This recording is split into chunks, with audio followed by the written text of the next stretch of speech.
C'était le 5 décembre. Les archéologues du Caprat rendaient publiques leur première découverte, les fondations de la muraille gallo-romaine et l'entrée d'un premier tunnel creusé en 1850. Depuis, leurs fouilles se sont étendues.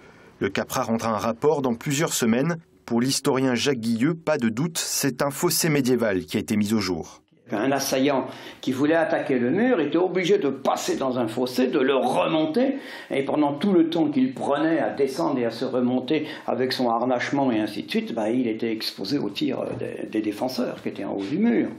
C'est un élément défensif très important. Le fossé a été comblé à la fin du XVIIe siècle par la ville, et c'est l'actuelle place du jet d'eau qui l'a remplacé. Ce passé ressurgit aujourd'hui en plein réaménagement de la place des Jacobins. Résultat, les terrassements aux abords du tunnel Wilbur Wright ont dû être stoppés. Un nouvel archéologue doit être désigné pour accompagner les travaux. C'est un aléa de chantier comme un autre. On va réorganiser toute la construction de l'aménagement de la place et du tramway en conséquence. On travaille actuellement sur les nouveaux phasages de chantier pour ne pas retarder le chantier.